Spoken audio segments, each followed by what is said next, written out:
Olá, pessoal, sejam bem-vindos a mais um Heidelbergcast. Sou eu, Pastor Léo, aqui com o presbítero Marcelo. Tudo bem, pessoal? Alegria de estar aqui com vocês mais uma vez. E vendo uma parte muito empolgante, né, para todos nós, de assunto profundo. A gente estava discutindo em off aqui que se a gente fosse aprofundar nos mandamentos, que é aquilo que a gente vai falar agora, poderíamos passar aí seguramente mais Até um ano só nele, né? exatamente. Só nele. Mas, assim, só para retomar o ponto de onde nós estamos, de localização aqui no Catecismo, a gente está falando da terceira parte do Catecismo. Isso. Uma parte que fala sobre gratidão. A resposta àquilo que Deus fez. A resposta a tudo aquilo que Deus fez, né? E então, a gente está na altura do domingo número 34, Pastor Léo. É isso. Vamos ler aqui as perguntas e respostas com observação no dia do Senhor, de número 34, porque ele cita, né, todos os 10 mandamentos aqui. Ficaria muito longo a gente citar. Então, como a gente vai abordar basicamente o primeiro mandamento, nesse dia hoje, a gente lê a pergunta, a introdução do mandamento, o primeiro mandamento, e depois já lê outras perguntas e respostas aqui do domingo 34, ok? Vamos embora. Posso começar? Deve. A pergunta de número 92 do dia do Senhor 34 é o seguinte: o que diz a lei de Deus? É a resposta, que é, citando o texto bíblico, Deus do 20, diz: Então falou Deus todas essas palavras: Eu sou o Senhor teu Deus, que te tirei da terra do Egito, da casa de servidão. Não terás outros deuses diante de mim. Tá? E na pergunta 93, pergunta assim, então: como estão divididos esses mandamentos? Em duas partes. A primeira nos ensina como viver com relação a Deus.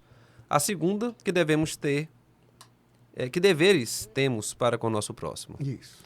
Aí a pergunta 94, o que exige o Senhor no primeiro mandamento? E a resposta, que por amor à minha salvação, devo evitar e fugir de toda idolatria, feitiçaria, superstição e invocação a santos ou a outras criaturas, e que devo reconhecer corretamente ao único e verdadeiro Deus, confiar somente nele, submeter-me a ele em toda a humildade e paciência, só dele esperar todo o bem, e que devo o amar, temer e honrar com todo o meu coração. Em resumo, é preferível repudiar todas as criaturas a fazer qualquer coisa, mínima que seja, contra a sua vontade. E o versículo 95, então, pergunta o que é idolatria? A resposta à idolatria é ter ou inventar algo em que colocar a nossa confiança em lugar ou ao lado do único e verdadeiro Deus que se revelou em sua palavra. Muito bem. Introdução aos 10 mandamentos. O que Deus requer do homem? Quando o Catecismo Maior vem falar... De Westminster. Vem falar sobre os 10 mandamentos. Talvez o Catecismo Maior, já deixando a recomendação aqui... É o melhor documento escrito sobre os 10 mandamentos. Sobre os 10 mandamentos. É uma ótima base para você ler, meditar em cima desse tema dos 10 mandamentos. E é incrível o ponto de conexão que ele tem com Heidelberg, em vários pontos, inclusive na resposta do primeiro, né? Do primeiro mandamento aqui. E ele começa fazendo uma sistematização sobre a vontade de Deus para o homem, o que é que Deus requer do homem, né? E aí ele começa a trabalhar, ele requer a obediência do homem. E como é que Deus mostra que requer essa obediência do homem? Aí ele vai dizer, bom, desde lá do Éden, dando aquele mandamento especial de não comer do fruto, e depois, de maneira explícita, no Monte Sinai, entregando ao homem aos 10 mandamentos. Deixa eu só complementar aí, Marcelo, para deixar até claro a própria ideia, que no caso que Heidelberg, como ele vai estar olhando diretamente para um aspecto de santificação, eita, engasguei, ele vai olhar diretamente para os 10 mandamentos. Mas o Westminster, ele vai olhar para o conceito maior de lei de Deus. Então, por exemplo, quando ele começa em Adão, é para deixar claro a ideia, por exemplo, que a lei existe não é por causa do pecado.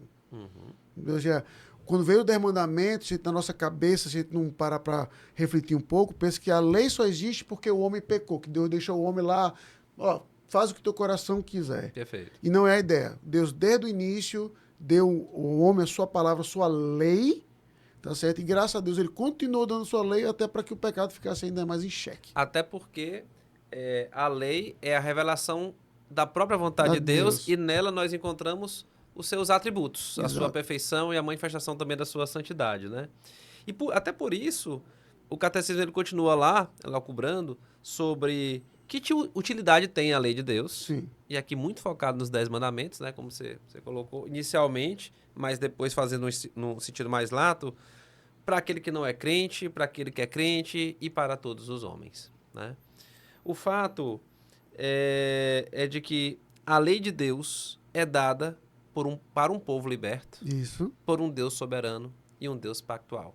O catecismo fala lá, e essa é a ideia que a gente começa a ver aqui também no catecismo de Heidelberg, não é isso, pastor? Quando começa justamente, e isso que eu acho incrível, que quando ele coloca, a gente está falando muito do Westminster, que tem até uma pergunta, né? Qual é o preâmbulo dos 10 mandamentos Exato, lá? exato. Mas o que é interessante que em Heidelberg, apesar de não ter uma ênfase no preâmbulo, vejo que na resposta ele não tira o preâmbulo. Essa é a lei de Deus. Assim, eu sou o teu Deus. Então, veja que o mandamento começa, como você bem disse, de um Deus, e aí quando você vai olhar dentro da história da Bíblia, é a primeira vez que Deus fala com o seu povo, né? Ou seja, até aquele momento que o cara começou a ler na Bíblia em Gênesis, Só falava ali com pessoas, com especificamente. indivíduos. E até ali com Moisés, né? Ainda assim, indivíduos. Uhum. Né? Aí quando chega em Êxodo 20, é a primeira vez que Deus fala, vê toda aquela preparação em Êxodo 19, né? E você vai ver aí o Deus falando agora com o seu povo. Então ele vai dizer, ele se apresenta, eu sou o Senhor, ele vai dizer o que ele é, teu Deus, e vai dizer o que ele fez para poder ser o Deus deles, que te tirou da casa do Egito. Então, ou seja, é um Deus que é libertador. Então, aqui já pode até começar, Marcelo, que a ênfase que a gente tem que estar batendo sempre. Se você perguntar, às vezes, até para alguns pastores presbiterianos, se perguntar assim, a lei salva, alguém vai dizer, no Antigo Testamento, a lei no Antigo Testamento salva, e hoje é pela graça. Então veja que, mesmo no Antigo Testamento, se a lei salvasse, o que deveria acontecer? Deus chegaria para Moisés. Se Moisés está aqui, as 2 tábuas da lei, leva lá para o povo. Se o povo obedecer, tudinho, eu liberto eles. Pode ser? E estar escravo até hoje. Começando por Moisés. Uhum. Entendeu? Então, ou seja, Deus liberta seu povo. E porque o povo é livre, aí, por isso que entra na nossa gratidão. Porque o povo é livre, pronto. Qual é a nossa resposta? Como a gente pode agradecer a Deus por aquilo que ele fez? E aí, eu vou colocar isso em tom de brincadeira, não de blasfêmia, pelo amor de Deus. Mas é interessante como na Bíblia, diferentemente do que alguns modernos estão fazendo, Deus se apresenta como um homem. E aqui, permita, Marcelo, vamos nos queimar um pouquinho com nossas esposas. Já percebeu que os nossos presentes de aniversário só dá problema quando nossas esposas tentam nos surpreender? Se ela perguntar o que você quer, sempre vai acertar, né? não tem como. Não tem como. Verdade. Ela vai sempre acertar. Agora, quando ela disser, eu imaginei que você ia gostar disso. Aí você usa 1 ou 2 vezes por... O ponto está aí. Que Deus, nesse aspecto, é exatamente assim. Você tem que ver para me agradar. Mas eu sou tão bom que eu vou dizer como. Está aqui. Então, ou seja, a lei de Deus não é simplesmente Deus que poderia fazer isso por fazer. Eu vou fazer isso porque eu posso, porque eu mando. Seria suficiente. Mas eu vou fazer isso por quê? Como é que vocês vão viver uma gratidão para comigo? Pois está aqui. Como eu sou, como vocês devem viver, e fazendo isso, ver para me agradar e para me agradar. Eu acho esse conceito incrível, sabe, Marcelo? É incrível. E um ponto que é bem legal da gente começar falando desses aspectos mais introdutórios, né? É de que ela tem uma função. A gente já falou aqui. Aparece no catecismo como uma manifestação de gratidão do crente que conhece o seu Deus, né? Nós vamos já falar sobre isso no primeiro momento. O reconhece e o adora, né? Porque foi liberto. Mas ela também tem uma função para o não crente. Sim. Né? E os catecismos acabam trazendo muito isso, né? De tal maneira que o homem fica inexcusável, né? Ou seja, ele fica acusável diante de Deus porque ele não consegue cumprir a lei em perfeição. E é nesse sentido até que Paulo diz, né? Que é um sentido em que a lei ela serve como aio até Cristo. Se por um lado, né, a lei ela serve para você se reconhecer culpado, exatamente, porque na sua perfeição e na sua exigência de perfeição, nós não conseguimos cumprir naturalmente, ela pode levar a 2 caminhos. Ou ao caminho de dizer, quem é que pode cumprir isso? E encontrar Cristo e salvação? Ou persistir em dureza de coração e não cumpri-la. e ela ser a base da acusação Sim. e da sua condenação. Mas, por outro lado, para o crente, ela tem a função que você citou agora, né, que os catecismos trazem, que é o de... e é muito bonito como é colocado isso a nível de catecismo, né? Do quão grato nós somos para aquele que nos salvou. Que cumpriu toda a lei. Isso. Ou seja, eu vejo como crente a minha total incapacidade de cumprir esses mandamentos.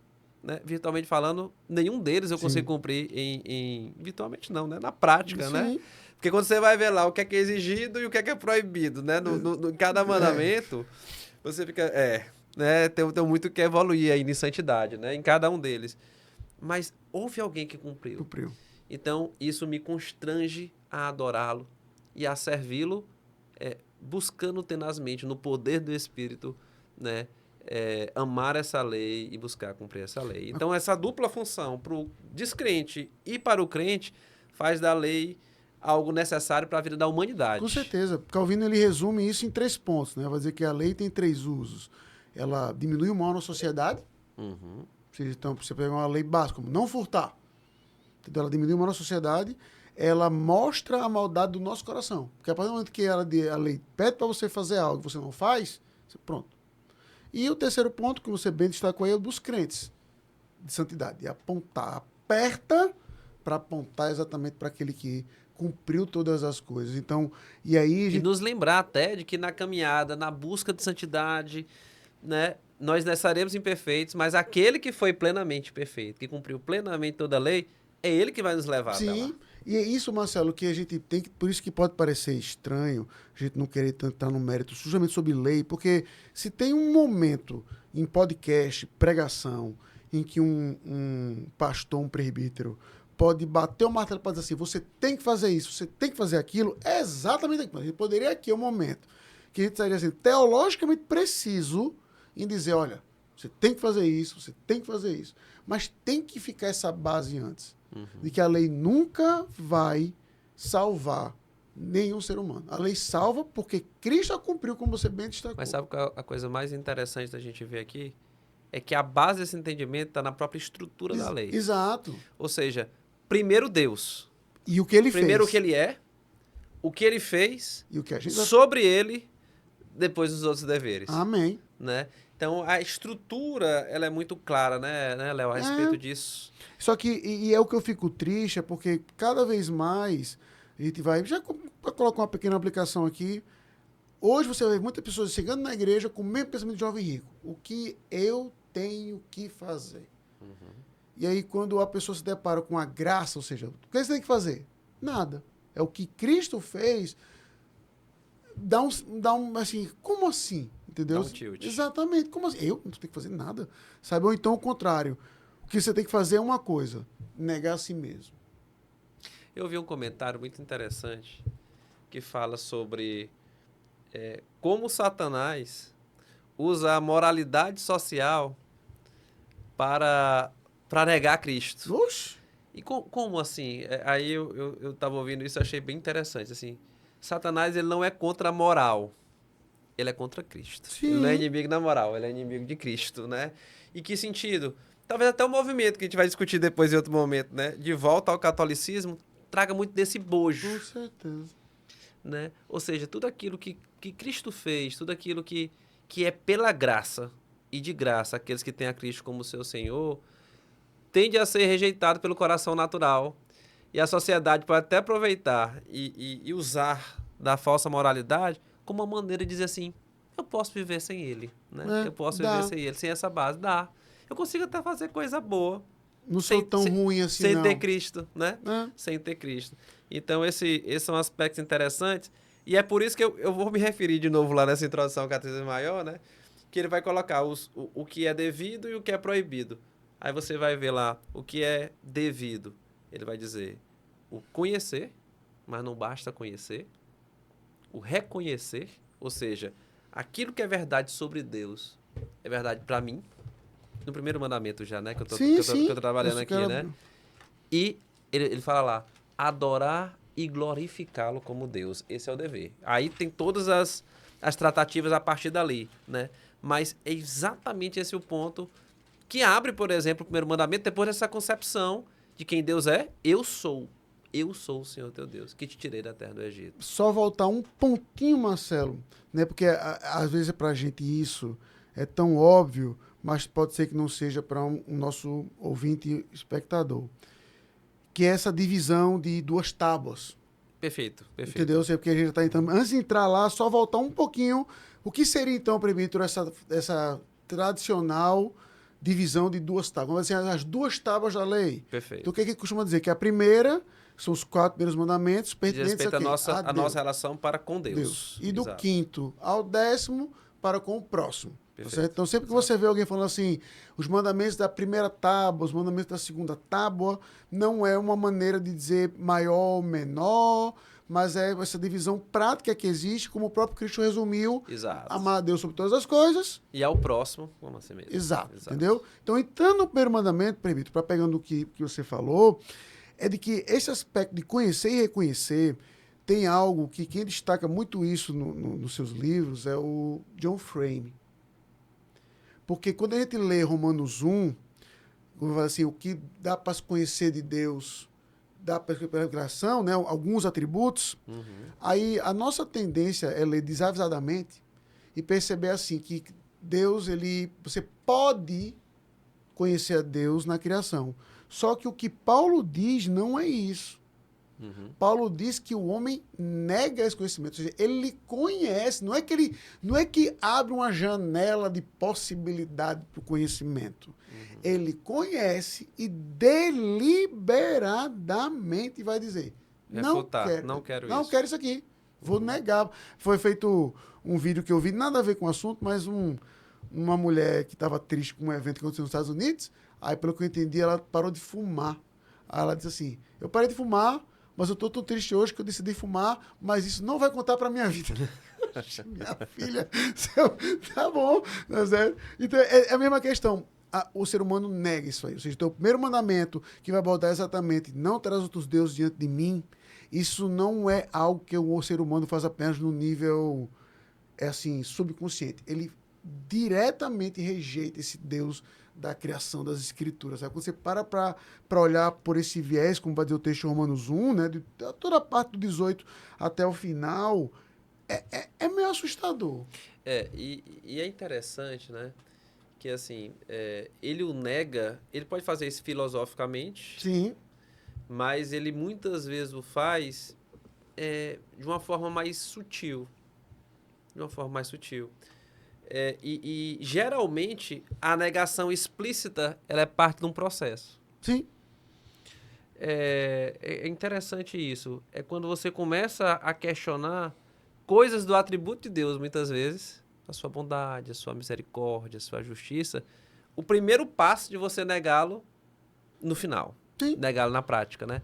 Veja, não foi esse o questionamento para Adão e para Eva? Que foi o que Deus disse? O primeiro questionamento foi o que Deus disse. O que é que Deus disse? O que é que Deus será disse? que ele é confiável mesmo? Né? Depois, será que ele é bom mesmo? Né? Será que ele está fazendo isso só pensando no seu bem? A dúvida que lega a negação. O que Deus disse? Aí no final ela vai dizer, ela pega o que Deus disse e anula. Certamente não morrerás. O que eu quero dizer com isso? O ateísmo, ele está muito perto do coração de cada um de nós. Não, sempre. Veja, porque é uma das coisas mais... E é por isso que é o primeiro mandamento. É uma das coisas mais incríveis, exatamente isso que eu ia comentar. Por isso que é o primeiro mandamento. Porque veja como é incrível, é uma das coisas que mais eu fico encafifado quando eu estou relendo o Antigo Testamento, é exatamente isso. Adão e Eva estavam ali, na presença de Deus, né? Ali, na virada do dia, né? Sim. Ele tinha aquele encontro pessoal e uma sugestão de Satanás do que ele é, das suas intenções, enfim, para depois uma negação. E depois você vê um povo no deserto com o mar aberto, com o pão caindo e tudo. A negação, será? E o ápice, como é que esse Deus faz isso com a gente? Como é que ele permite isso? Né? Aí, ou seja, a negação dele está ali. O ápice disso é Cristo. Cristo andando Exato, ali. Exato. E ele pensa, não é filho de Deus, não. Isso aí foi Beelzebu. A luz veio ao mundo. Mas o povo amou mais as trevas do que a luz. E o outro dizendo exatamente isso, né? Isso aqui foi feito pelo poder de Beelzebu, né? Então, assim, Ou seja, como a idolatria, que a gente vai já falar, né? Como a tendência, né, Léo, da quebra do primeiro mandamento, ela é iminente, né? Aí, Marcelo, assim, eu nem sei quanto tempo a gente ainda tem. A gente pode passar horas aqui falando disso. A gente tem que se controlar.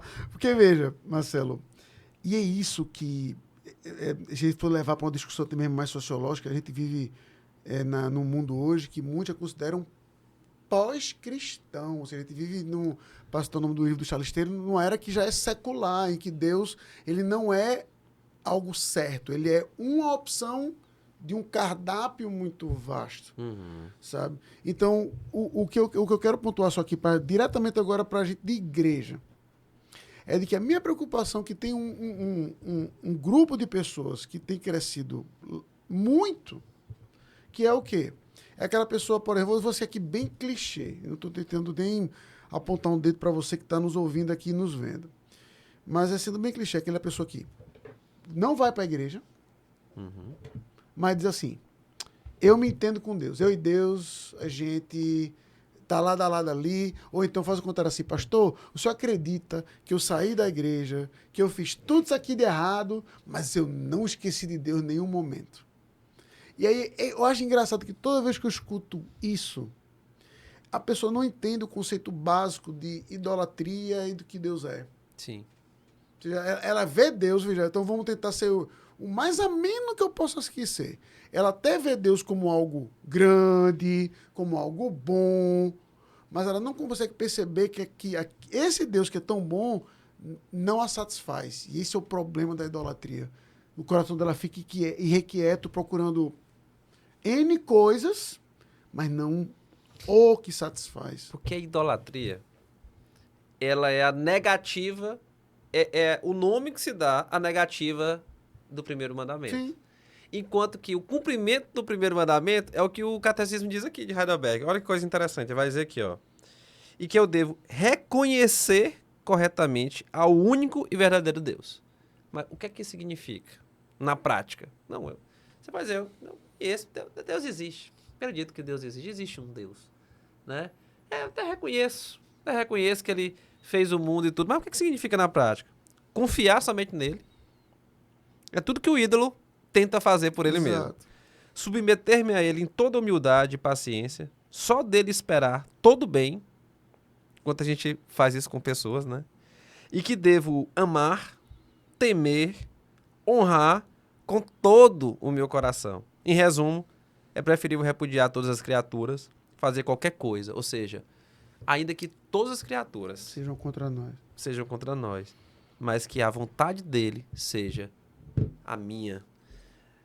Ou seja, é exatamente o que é a idolatria? É aplicar isso ao contrário, né? Ao reverso. É colocar tudo isso que nós costumamos fazer, né? Em coisas, em objetos, em pessoas, na nossa própria autoconfiança. E tudo isso é quebrar o primeiro mandamento, manifestando de alguma maneira a idolatria. E assim, não apenas tudo isso que você falou, mas eu gosto da sutileza do Heidelberg, eu gosto muito dessas frases sutis. Westminster é tão direto aqui, e o Heidelberg colocou assim, ou ao lado. Ou ao lado. Porque a gente sempre fala, a gente bate o martelo assim, idolatria é tentar colocar coisa acima de Deus. Aí eu vou dizer, ao lado. Ou seja, não pense que você vai servir dois senhores. Não Deus e algo mais. Deus e hoje, nosso mundo, eu vou dizer logo que esse é ao lado. É Deus e eu. Deus e eu. Eu consigo agradar esses dois. Dá para fazer, pastor, algo em que Deus vai ficar contente com isso e eu também. Exato. Sabe? Enquanto a gente perdeu esse senso, por exemplo, de que eu posso me anular, que eu posso viver uma vida de sofrimento, porque ele já fez algo muito maior por mim. Ele é a minha alegria. Então, tem uma... Eu sou falando das pessoas. Eu me lembrei lá na estátua da Reforma que tem em Genebra. Sabe qual é a frase que está escrita atrás da estátua de John Knox? Um homem com Deus é a maioria. Uhum. Ou seja, então a partir do momento em que a gente entende exatamente esse conceito de que eu sei quem Deus é, eu vou adorá-lo, eu não vou temer a homem, eu não vou temer ao diabo, eu não vou temer a mim mesmo, mas eu vou adorar apenas a esse que é digno e o que ele fez. Então, o primeiro mandamento é o mais importante porque o ser humano foi criado para adorar a Deus. Ele não foi adorado para criar algo. O ser humano foi adorado para criar a Deus. Infelizmente, o pecado foi com que a gente distorça isso para que ao invés de adorar o Criador, a gente adora a criatura em muitos níveis. Seja eu, seja o sol, seja vira um panteísta, vira nihilista, vira egoísta, tá?